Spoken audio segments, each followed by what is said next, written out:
State Hope Champion. So I have a bit of training in hope. I have a nonprofit called Community Now, and I do consulting. I call myself a preventionist because everything I work on is dealing with prevention, and how we can, heal and prevent things from happening. So San Diego State Social Policy Institute, I wanted to give them a shout out. We work very closely together, and one of their main goals is to help public systems improve their community's well-being by bridging academia and community knowledge. So I'm really excited to be one of the bridges to be able to bring this concept of hope. Let's dig into it. Right now, I'd like you to use your chat. And I'm only going to give you like 15 seconds. So what do you see? Just what is it that you comes and pops out to you in this photo? A dog, life happening. Alfred's life. Yeah, A yeah, busy house. yeah. Food. Food. Trying to give time. I'm sneaking and looking at the chat. Well, I can't see the chat, Yeah. but the numbers. So, okay. So one thing I want to know right now, what were you looking at? Did you see risk or protective factors when you were looking at that scene? Because when we look at it, I mean, there's a lot going on. Like he said, life is happening. But what is it that we had actually focused in on? Is it the chaos? Is it the fact that what we see where our eye pointed to things like their cigarette smoking in front of the kids, or the different items that your eyes reach out to? But what we want to know, as we're going through this, what concept I want to bring to you is a hope concept called type 1 versus type 2 thinking. So when we're out in the field and when we're doing what we do, it's really instinctual. You're hitting your spots, you're doing it. It's fast, intuitive. It's your everyday activities. So when you're going and looking, you're using that frame of reference and you're using your implicit bias to make these decisions. One thing that we've learned about perceptions, though, is that they can be off. And the more stress, the more trauma we have, the more skewed our perceptions can be. So, with type 1, type 2 thinking, what we're saying is kind of take a step back, breathe a little, and reassess, right? Because your initial perception or your initial view may not be the correct one. So with type 2 thinking, it's slow, calculated. You're going to take a breath and you're going to reevaluate. And you're not going to just think of the things that come to your head, but you're really going to look and examine the situation. So right here, I'm going to take you back to the picture. Now that we're saying, okay, take a breath. Usually social work, people that are out in the field, they kind of look and see those risk factors. But can you see the protective factors that are going along with those risks? They have food. There's some type of spirituality in this space. They're all together, right? There are work boots. Somebody's working. So, the more you look at it, you might overlook the roaches, the holes in the walls, which actually don't have to be the tenant's fault, right? We can live in places where situations are beyond our control. So, in looking at the strengths in this situation, is one of the things that hope is really powerful and really geared to do. So, the vision of hope is to create a world that recognizes, honors, and promotes positive experiences because they are fundamental to people's health and well being. And as I wanted to go through this, and please put your answers in the chat for all of the polls that we have, and I'll try to see if we can, get some interaction going. But for this poll, how much do you already know about ACEs? I'm going to pop in ACEs because I feel it's so important for us to see the connection between the two. So, how many of you are you a B, C, D? Where are you in that ACE understanding, right? A lot of us have a thick background in ACEs, and in trauma informed care. So I'm going to step into that right now because, again, these two concepts go together. As I've So a been lot doing of C's and D's. more than a little, but probably still have a lot to learn. Uh-huh. And I am very well versed, yes.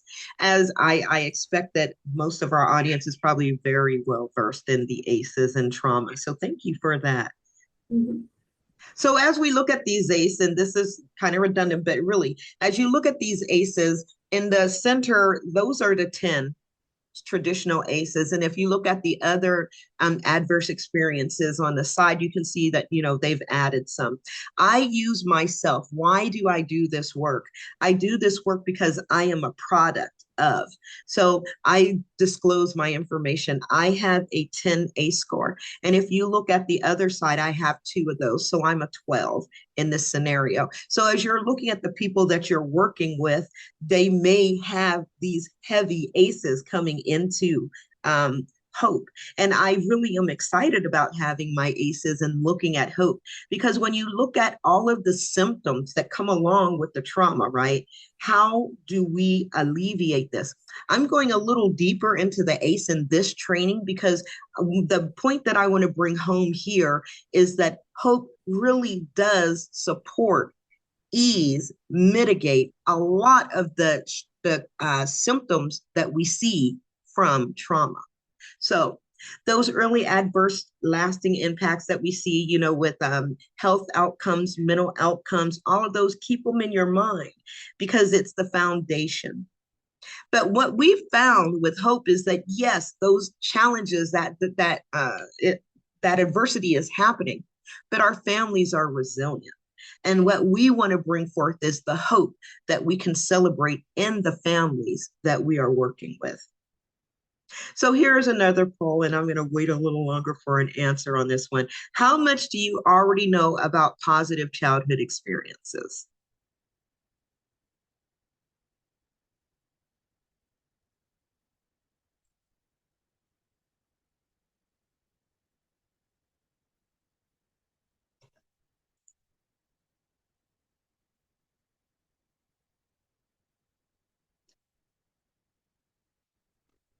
Okay, B's, C's, some D's. Awesome. Well, that's good because I want to tell you about it. So, what we are going to do is go in through the concept of positive childhood experiences and what that means with hope. So, click. So, positive childhood experiences and hope really started with youth, right? How can we build resilience in the youth that we serve? And that's how this theory really came about, promoting wellness and how does that positivity again generate the resilience that our youth may need to deal and cope with the adversities that are coming at them in their lives. But it's much more than that, right? As we focused on the ACE, we tended to always focus on the negative.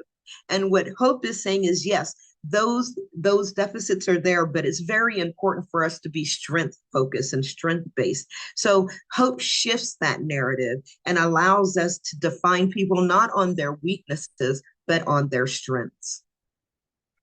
The Hope studies and research starting around 2015, and they did some studies in Wisconsin, and they did these breakfasts, the BRFSS, I guess, breakfast, and as part of that, they did a lot of different research projects to find out did positive childhood experience do anything to mitigate or have any place in dealing with adversity. So they asked about the ACEs, right? They asked about what these adult positive experiences are, and then they started doing some correlations. Now, as we know, the ACE test has 10 questions, but here we with the hope uh, experiments that they did, they just had so much funding. So they came up with these 7 questions. And I'm going to give you a moment. Please score yourself on the 7 positive childhood experiences. We all usually know our 10, our ACE score. So now let's find out what our PCE score is. You can throw it in the chat if you like. You do not have to if you don't want to.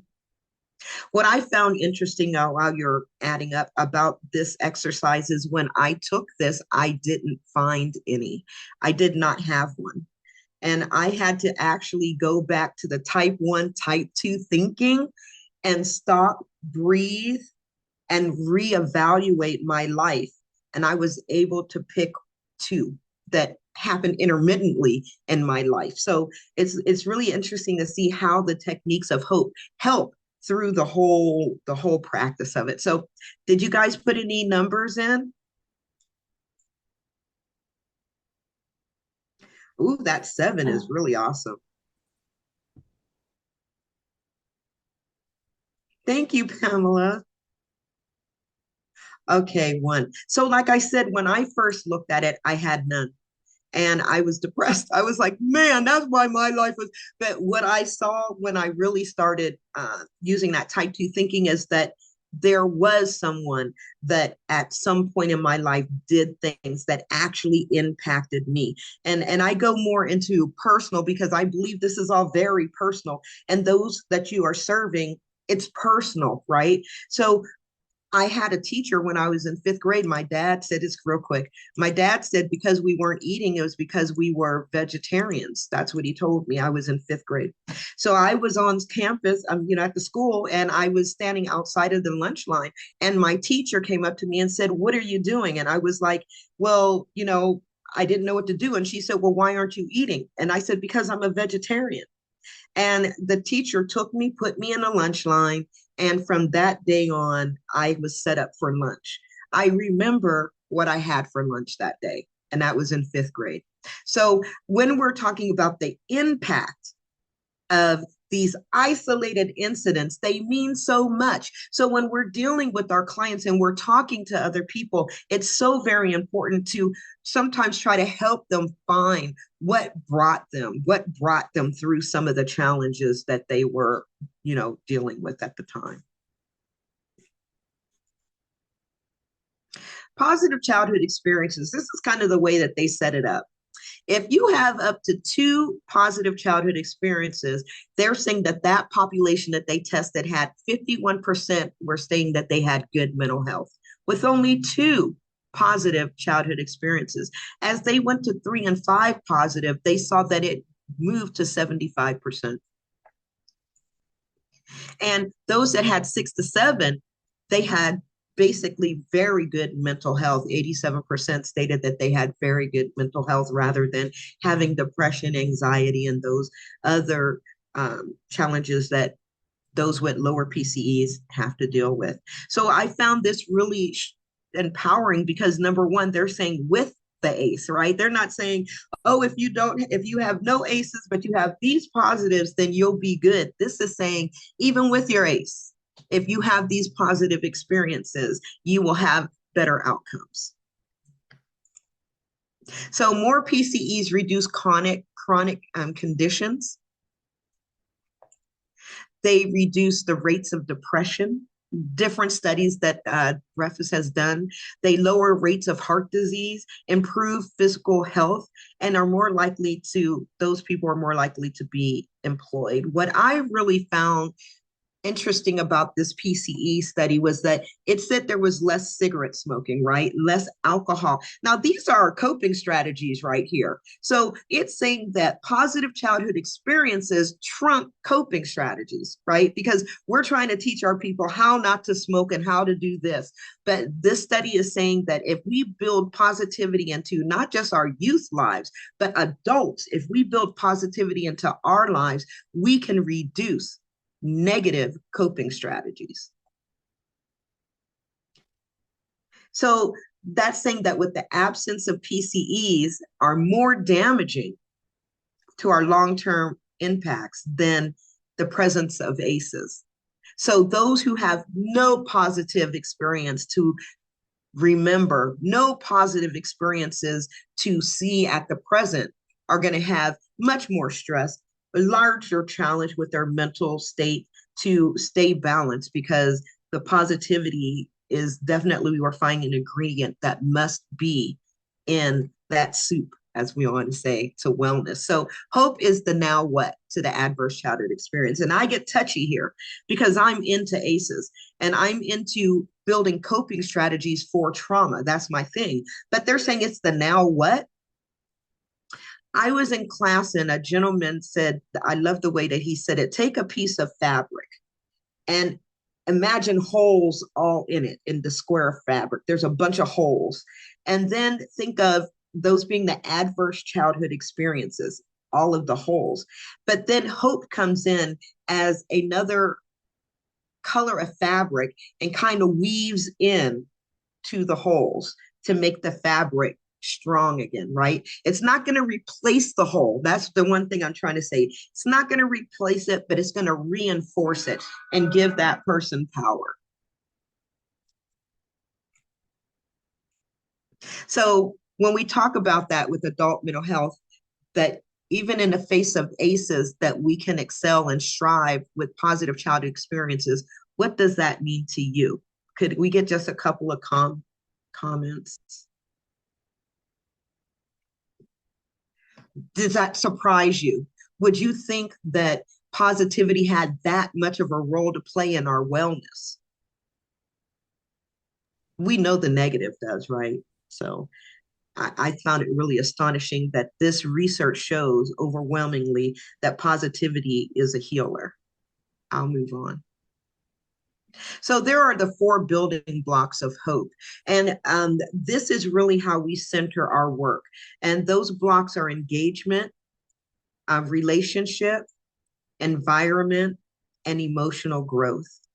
So when we are talking about how do you implement these building blocks into your life, into your work environment, and into the community, this is a way that we're trying to build it. So what Hope did is they kind of gave us some definitions for each block. And then what we do is use that block and adapt it to our environment. So stable, nurturing relationships, the relationship block with other children and adults through interpersonal activities. Now, working at San Diego State, we're working with college students. So we've kind of used this and turned this definition into relationships with what? With your professors and staff and faculty, as well as your relationships with the students, your rest of your students around you. Also, the relationships that you build, the importance of relationships, right? And the importance of positive relationships. So one of the building blocks is how do you build relationships and positive relationships within your world, within your environment, and within your workplace. The environment building block is for safe, equitable environments. How are we making sure that our space is safe, that everyone feels included, and that everyone has hope, right?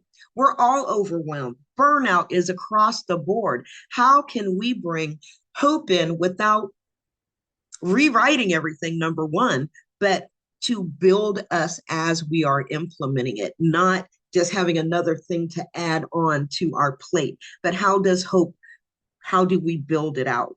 I see this happening quickly and easily in environments just by simply going through the training, becoming a hope facilitator and building that awareness and doing trainings on your own within your environment to build the knowledge of hope, just as ACEs has gone around, right? The engagement building block is for civic and social engagement. And I love this block because it has a lot to do with racial and social justice as well, right?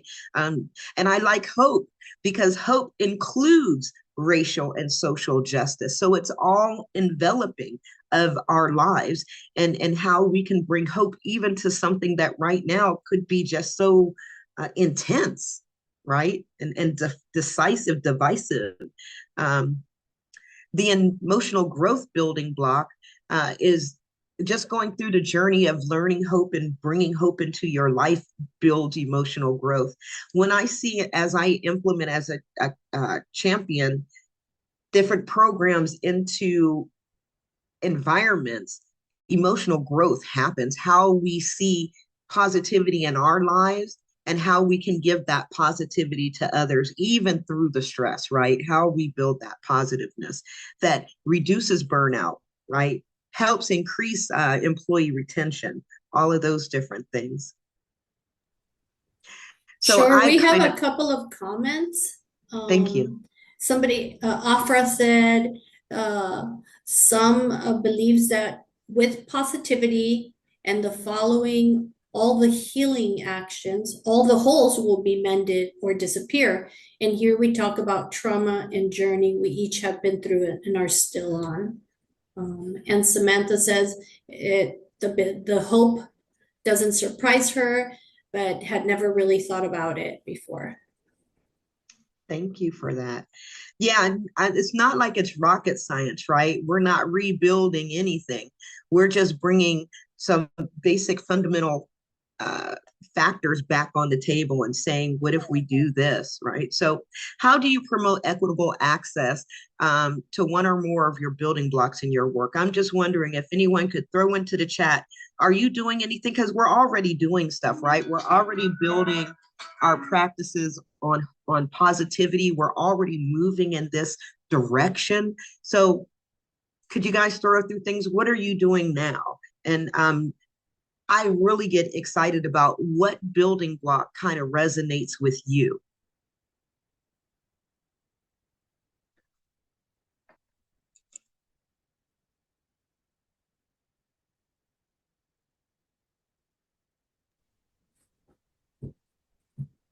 Although We the can give people a minute to type uh-huh, because they're having to type, but yeah, okay. even though all four building blocks, they're intermingled, they work together. Um, but it's exciting to see uh, which building blocks people resonate with. So we have engagement and emotional growth is a huge part of our structure. That's Danielle. Um, Samantha says, I think building relationships. I know here at One Safe Place, like just even the people we serve, we call them members instead of clients or individuals, and we just call them members. So we're all in it together. So building those engagement, we're in it together. Right, right. Building that community, right. Mm-hmm. Definitely. So that's environment, that's engagement, that's relationship, right? And emotional growth. And that's the kind of thing that I like to bring out when we're talking about hope and how it relates to the things that we're doing. The building blocks do interconnect. Um, Emotional growth and engagement provide therapy, clothing through confident closet, empowerment. Yes, definitely. So again, we're already using the theory, right? But we don't know that it's hope. So using it in a hope model means that we are strategically putting hope into each of these four environments or four spaces.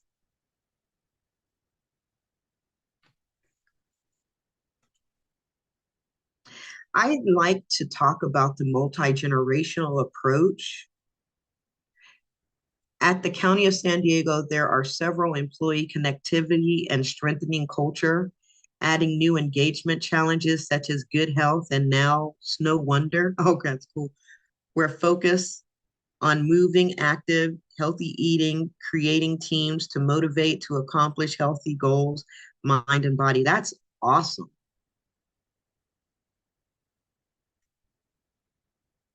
What great engagement. It probably does relieve a lot of the stress, right? The burnout, being able to do those things and know that your environment is promoting those things for you.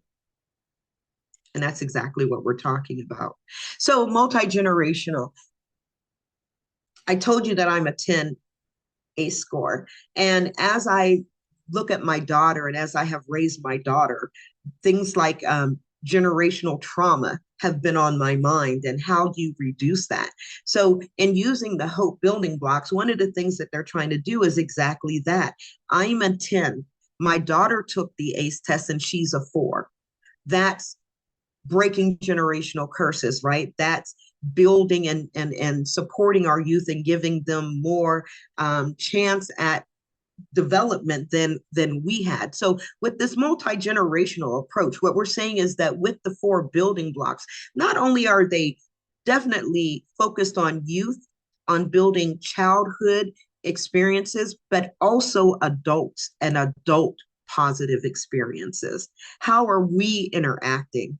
How do we model hope for those that we are trying to, model it for?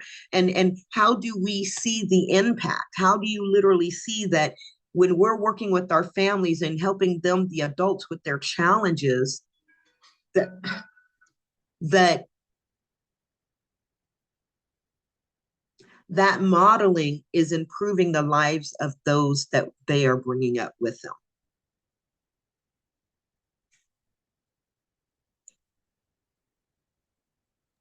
We have a comment, emotional growth. This also reminds me of the Japanese art of kinks. I don't know how to say it, I apologize. Which repairs broken pottery with gold, honoring the breakage rather than hiding the brokenness. The imperfections are what make it uniquely helpful, beautiful, and valuable. Exactly, exactly.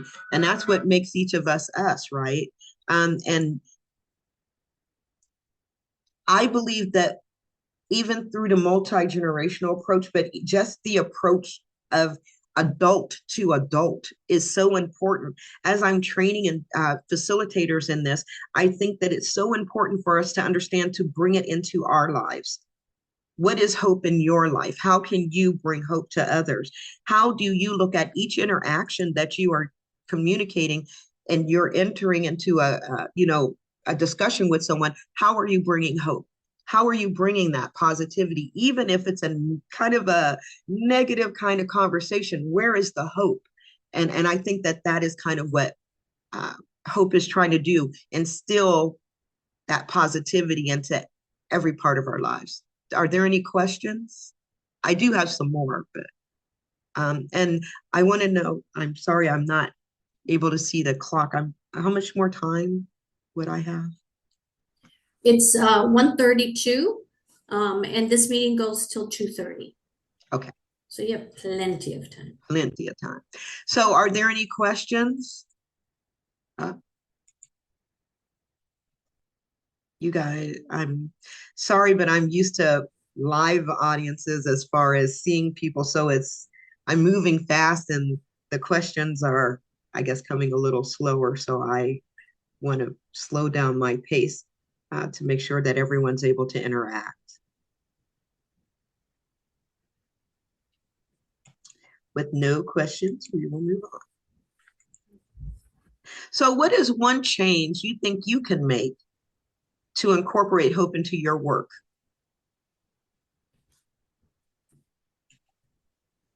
One change.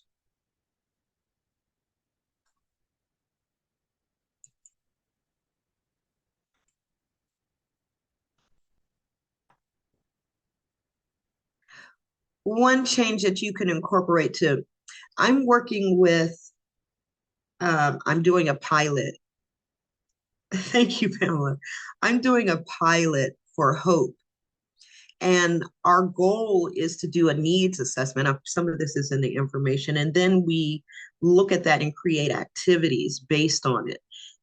So if you could create an activity based on one of the building blocks, we saw that in that organization, the students were lonely. Uh, Survey that we did showed that loneliness and connection were a challenge for them. So, in looking at the four building blocks of hope, what we decided to do was look at how can we increase relationships and engagement in that environment. So, one thing that we did was start a buddy system so that the young students had someone that they could count on, that they could go to try to reduce that loneliness. So, that's one example of how to bring hope into an environment, right? Sure, here at One Safe Place, and that's where I have seen hope happen. We've been open for 3 years in North County, and so we have a group of people that have moved from trauma into a more stable space. And so they wrote a letter to any new people coming in. And so that letter welcomes them and tells them there's hope here and that they will not always feel the way they feel, but they will have a support system that surrounds them. And I think that's a beautiful thing to give someone who is maybe feeling like this is the worst day of their life, coming to ask for services at a family justice center and having been the victim of some type of abuse. It's just not a real hope filled day. So getting that little card with that note from what we call today our voices group and our leadership of thriving people, that's nice. Yes, it is. It's hopeful. And they have the high uppercase hope and then the lowercase hope, right? So that was bringing a lot of lowercase hope to those people right there. That's amazing how that must uplift them to know that there's a hope at the end of that tunnel. Keep using that word hope. I can chime in on one of the things that is really important for me to happen at our domestic violence shelters. So, obviously it's a very abnormal situation for these families and especially the children who really have no control over what's happening in their life. And this specifically being relocated of where they're going to live. And so it's really important for me that our staff put on social emotional activities, whether that's gardening. Both of our shelters have really precious community gardens that we've put in, like painting canvases, or even just like having like a hot chocolate bar for the kids to do in the kitchens, things along those lines that kind of like take away from, maybe what could be seen as a very negative situation, right? Like I've been uprooted from where I'm comfortable, where I have things, but it's also a way to connect the families and build those social connections in what can still be an isolating experience for them. And so what's been really neat in hosting those kind of things, we just did a fall festival at both shelters, is you see the families kind of mingling and building those support systems or connections with each other through these activities. So the social connectedness you can see is just it's craved by our families there. Right. So that's the engagement building block, the relationship building block, and environment, right? Because you're creating the environment for them. And again, like it's so you just we're usually already doing it's just really understanding how to do it on purpose, right? In these different areas. Afra says empathy, what's kindness, and how to speak to adults and parents to let their children be children. And this overprotective parenting system might limit their mental and spiritual explorations, joy, and growth. Basic safety is important. I am talking about other activities. Examples: more playing outdoors, gardening, group activities without the presence of electric gadgets, reading stories, building things, cooking as a group to feed the group, volunteering in a very simple scale. Yes.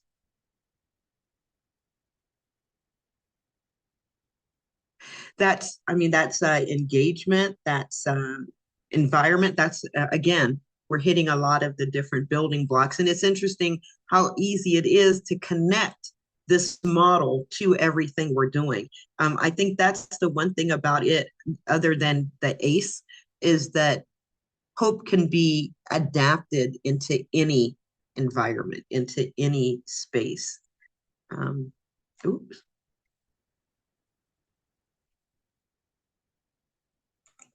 So in what we've talked about so far, we at the Hope National website has a lot of different information on hope and how you can, some resources, how you can get trained. San Diego State, we also do trainings for California. So we're kind of a regional trainer here. So when we're looking at that and you're looking at your environments, one thing I want you to think about is what are the barriers that you would have to using hope, right? Because right now you can use hope. You don't have to be a facilitator. You don't have to be formally trained. With the concepts right now, you see that you're already doing some of the things. So you could start trying to bring hope into what you're doing right now. So this slide is saying, what do you think? Or do you have any ideas of how you might want to use hope if you were going to move forward with hope? Does hope look like a model of something that might be adaptable into your environment? Did you learn anything here that was a bit surprising so far about hope and its concept?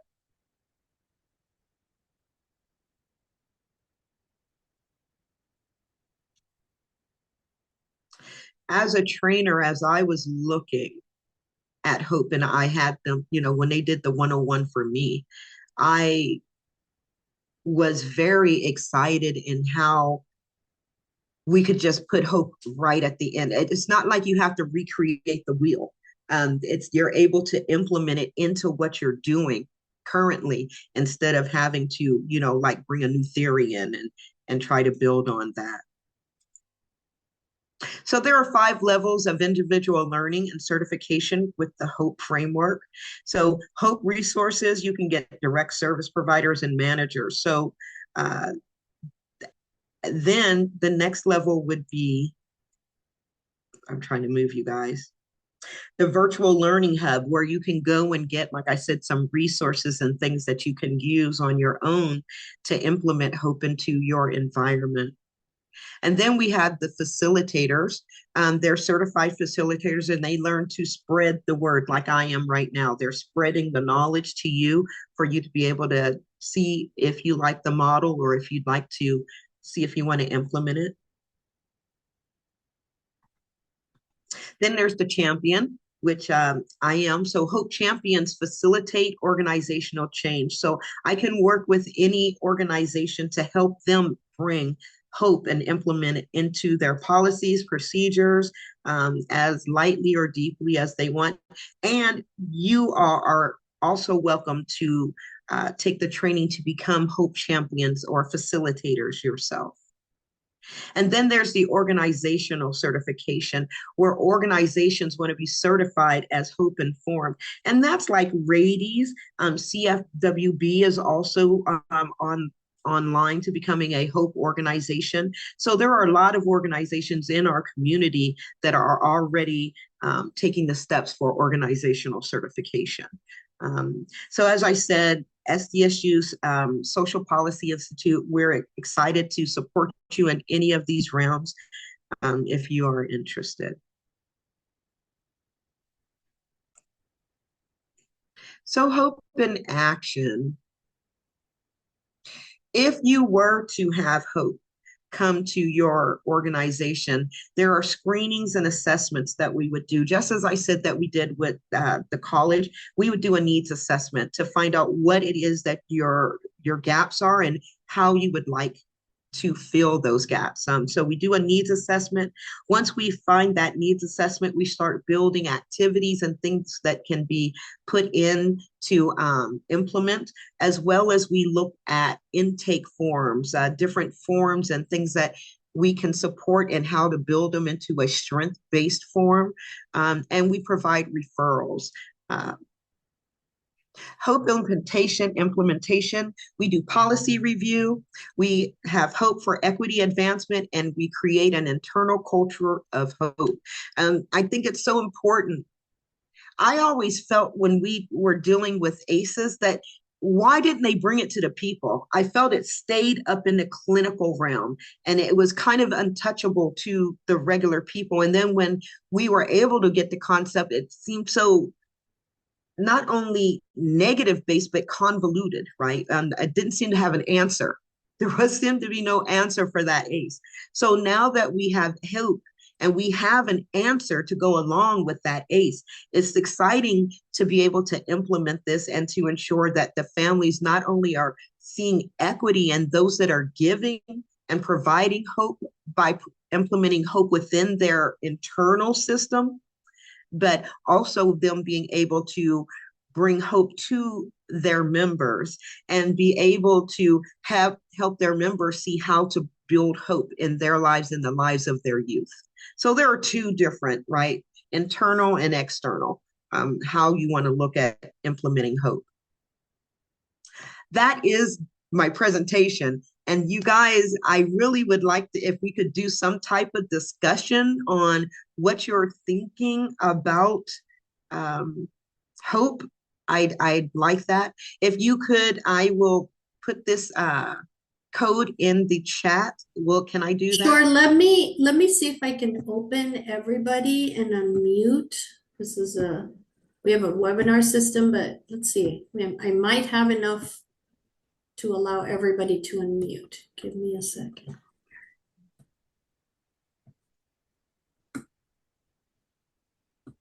So if anybody wants to talk, yes, sorry, it's the setup was not helpful. I'm an empath, so filling the room is a part of what I do. So it's been interesting, you guys. I hope it went okay because okay, so everybody's muted, but you should be allowed to speak if you unmute yourself. So I think I got everybody. Really, what do you think about this hope? You're in the room, you were thinking about what hope was. Did I answer your questions? Do you have any other questions about hope, the model, or how it's implemented?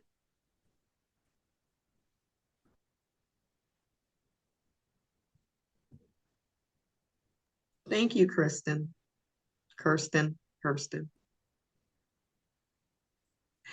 There are somebody here that has their hand up. Afra.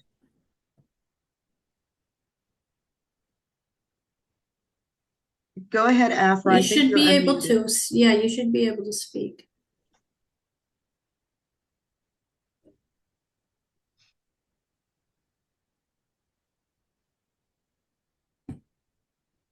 Okay, let me see.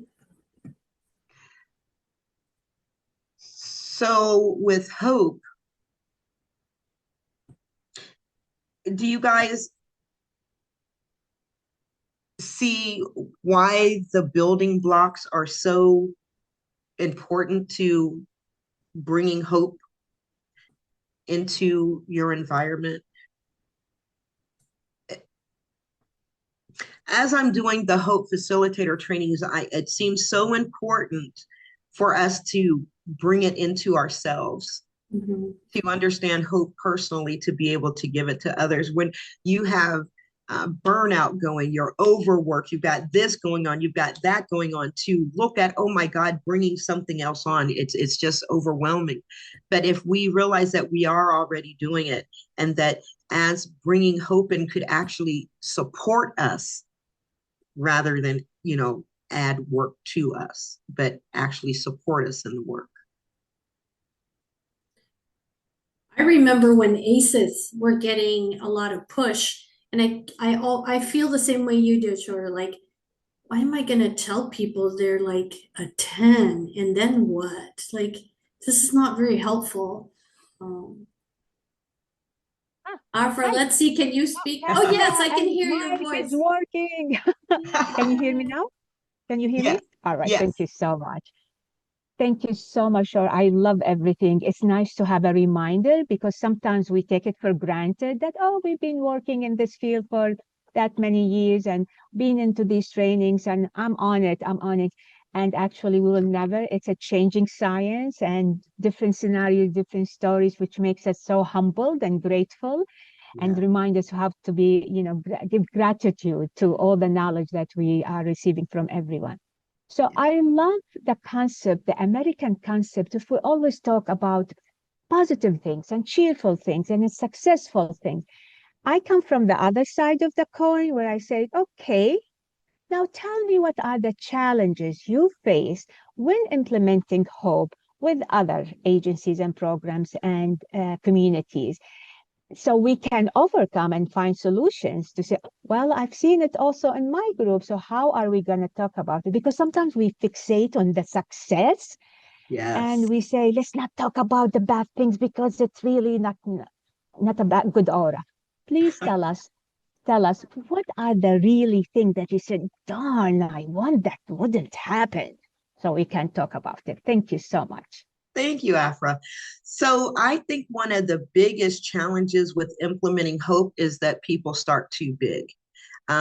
Instead of doing a pilot, like within your department where you have more control, I'm gonna use the word control, more control over the moving parts. I think sometimes they start too large, and the deciding forces are too out of the flow to understand and keep the movement going. So my first thing would be looking too big in the beginning. Start as a pilot and then grow from that pilot, because when they see the success of the small group, everybody's going to want it. Thank you so much. You're welcome. Another challenge is getting all of the people to buy in, right? Doing that buy-in. And in that, I would say, having that group, whoever the deciders are, and then having them go through a Hope 101, but do it as a, contact us. I'm gonna say us, contact us and do it with us so that we can have that one-on-one, that back and forth conversation of what are you looking to do? What are your challenges, so that we can work those things out there, so that the leaders understand what it's going to take to implement. A lot of time it's leadership that is the challenge and implementing programming, right? So how do we get them on board or get them to leave us alone so we can do it? Is kind of what Thank you. Leave us alone to do it. I love that thing. I would love to leave us alone to do it. I know. Let me have fun. There Thank you you. are. You're Love. welcome. And time is a big issue. So in implementation, you would want to spread it out to have room for life, right? And for business up and down. So not saying drag it, but making it so that it's doable, and not just another pressure put on top of a team. So scaling it so that it's implemented well, but it doesn't kill everyone. Sure. Is there a way to measure how these implementations are working? Is there a, a way of gauging the success of a certain pilot? I only know the ones that I'm involved in. Now you can go on the Hope website, and they do have there are so many, there are thousands of projects going. So Hope is being implemented nationally, and I think internationally as well. California, we are a big hub for Hope right now. We are doing some of the firsts here in San Diego. So I really encourage everyone to get into this theory, see how we can develop and build it, because we're the first. San Diego is being highlighted in a lot of areas as it comes with Hope. Did I answer the question though? Did I answer that question? Not sure. I know we have a hope scale that we work with, and we do it at the beginning of our work with members and then at 3 months, to see kind of that hope scale to see, but I don't know if there's like something different beyond that hope scale. Well, what we do is develop a needs assessment, right? We do an assessment for each population so that it's specialized for their environment. Through that needs assessment, we develop the needs assessment using some standard hope questions, but really it's based on what the environment is looking for. Like I said, with one of the pilots we did, we pulled the UCLA loneliness scale, right? And use some of that inside of our needs assessment, because we wanted to identify how lonely our youth were. We used some people use the Qualtrics, for burnout and so really it's what are you focusing on? And we will build those scales or pull those scales together, build that needs assessment. Once we give the needs assessment, of course, we evaluate it and we look at the data and we disseminate that information back to the party, looking at it together to see where are the gaps and how can we build hope into this, what we started out with, that needs assessment. From there, we build activities, or we look at, that would be maybe with one of the organizations, their population felt that it's a simple thing as recognition. They wanted individual recognition for things that they did.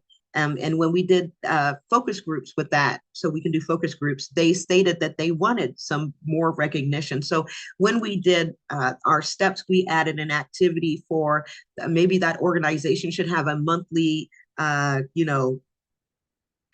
spotlight, so that if any of the people are doing anything, they would be highlighted, and that solved that one gap. So, and by looking at the impact of it, we do pre, mid, and post. We also do qualitative intermittently as activities are happening, so that we can find out specifically how the building blocks in that activity impacted that participant.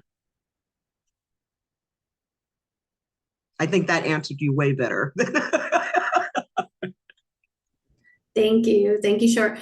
Karen said she had to take a call, and so she missed part of this presentation. Will it be available? Yes, the San Diego Domestic Violence YouTube website will have this available probably by Thursday. We just have to, get it ready and then upload it.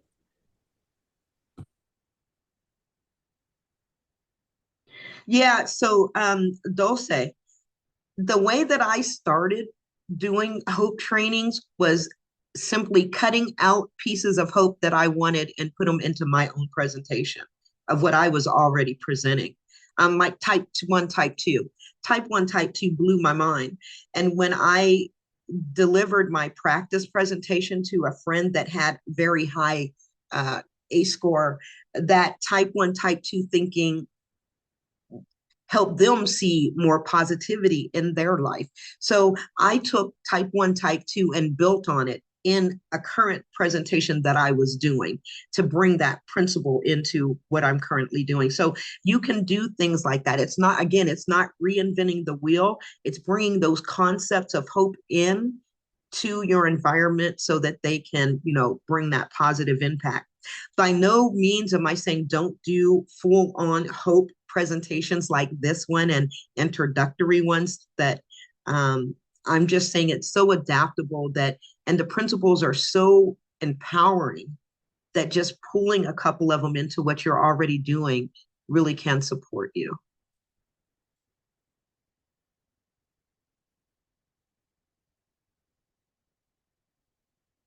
Hi, sorry, it was a little bit loud on my area. But I feel like, no, I completely agree. I feel that we've been doing it in different ways without necessarily calling it COPE or PCEs.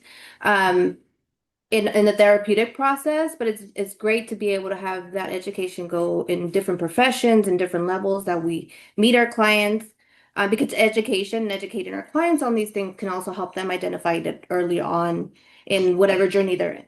So that's what I meant by that. So yeah, I feel like it's not surprising. It's good to know just how we educate our clients about the ACEs and what the negative impacts they are. Being able to provide that hope perspective is also great. Because you know what they did is they didn't give us coping. They gave us the A score and left us hanging. And we individually had to develop, how do we cope? So if you're a 10, what can we do for you? If you're a 9, so and that's what I did. I developed coping strategies for those with trauma on how to live in resilience. So what ACEs did, again, my point is they didn't give you the coping. You had to develop it yourself. They just left us hanging with all of those ACEs. And I think it was a great disservice to the ACE, because it's very, very important for us to know our ACE score. It's very important to understand my physical manifestations of the 10 that I have, that there are times where I can't. And I try to tell people there are times I hate looking normal. and not being, because people look at you and think that you're normal when you're not. So I have a very high ACE score. I have a lot of things that have happened to me. There are periods of times when I'm working and my life is a little, little more going on than I feel comfortable, where I can't concentrate. I literally have weeks that I can't read. I'll read the same paragraph over and over again. And these are the symptoms of trauma. And who was there helping us to understand that that was a symptom of my trauma? And how do I deal with that? They left us hanging there. But what Hope is doing now is saying, okay, I still want to build those coping strategies in. But what Hope is saying is, okay, without any hope coping strategies, you can still bring that positivity in, and that positive element is going to, surpass and alleviate some of the pain that we went through. I believe it's all three. We have to have the ACE score. We need to know how to cope with that ACE score, and then we need to know how to go forward. So I believe there were 3 steps. Okay, it looks like people are leaving Yeah, us. a couple of people had other meetings to go to. That's the blessing and the downside of Zoom. Like, you're blocked back to back. Yes. But we want to thank you, Shor, for being here with us. For those of you who are still here with us, I want to introduce you and give Analicia a moment to speak. She is our new San Diego Domestic Violence President, and she's been with us. Sure, we just celebrated October Domestic Violence Awareness Month, so lots of activities happening. Analicia, go ahead. Thank you. Thank you so much, Shor, for this presentation. I took away a lot, and I think it's, one, you spending the time to share this, and you being vulnerable and sharing, part of yourself and your story, but just the flow too. You made it so accessible and easy to understand. So thank you for that. Thank you. I'm going to pass this on with my teams for sure. So like Gloria mentioned, I am the new DV Council president as of early October. And so hopefully you'll all be getting in your inbox soon. I think it was actually sent out right before this meeting. We sent out a newsletter that recaps all of the amazing work that went on countywide to honor DV Awareness Month. And so please take a look at that. And we do hope to continue to put out a newsletter, whether monthly or quarterly. So if there's ever anything you would like the council to highlight or promote, please reach out and let us know. We'd be happy to do that. And I know that we also wanted to carve out, there was an announcement, I believe, from Amelia that to be made. Amelia or Izzy, if you're still with us and you want to come off mute and share with us about the great step challenge. I think Amelia said goodbye in the chat actually, and I haven't seen Izzy on. So maybe we'll share about it in an email or something. Yeah.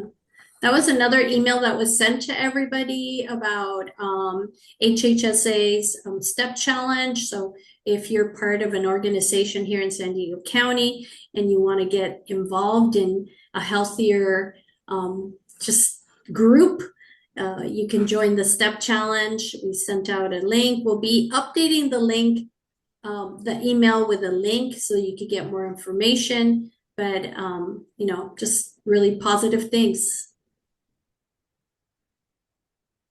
All right. Any questions or updates from the group? Anybody have any updates that they'd like to go ahead and share with the group? You can come off mute and update us of any events or activities or anything you want to share with the group.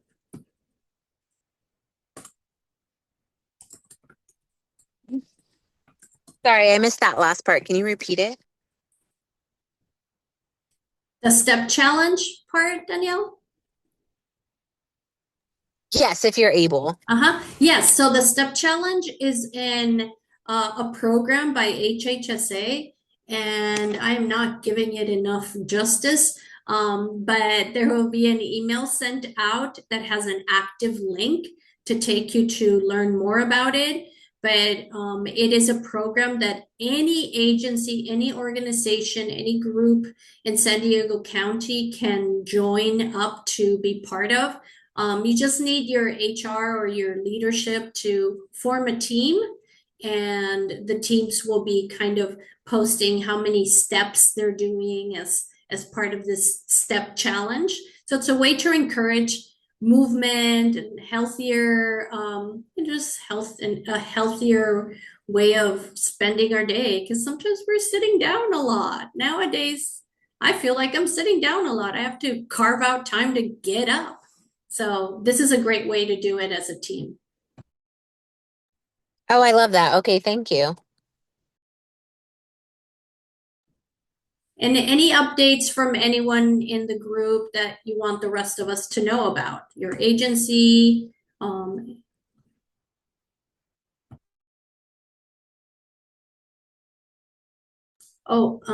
Kirsten is telling us about IVAT. So IVAT is having a Hawaii summit. Oh, nice. And there's a link in the chat if you're interested. It's going to be from March 1st through the 4th, 2026. Join IVAT in Hawaii. Talk about hope.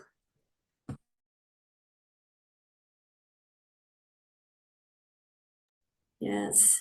And Shor has also added a hope evaluation. There's a link in the chat. So if people would go ahead and click on that link and enter their evaluation, that'd be great.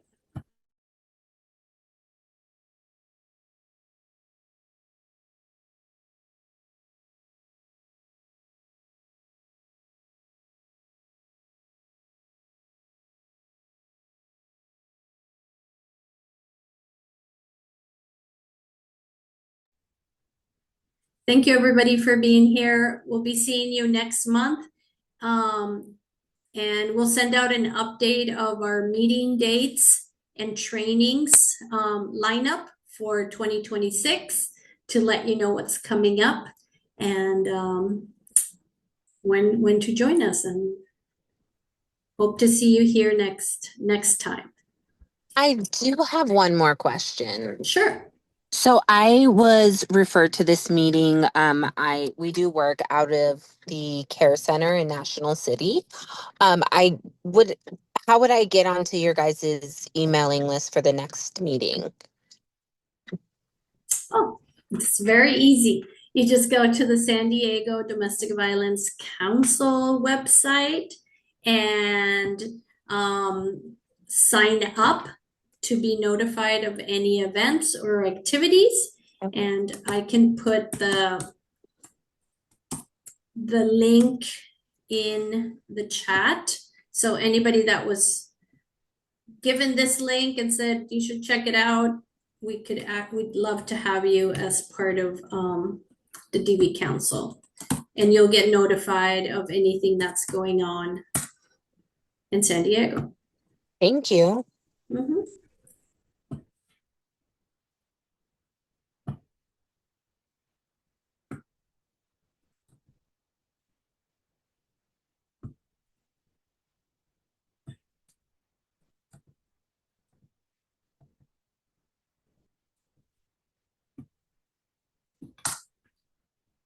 All right, there it is. Just click on that link, sddvc.org join, and you'll be added to our mailing list, and you'll be receiving notifications of events, notifications of trainings, and sometimes we have unique trainings that are not happening very often throughout the year, and so you get notified and you get a head start to sign up for those as well.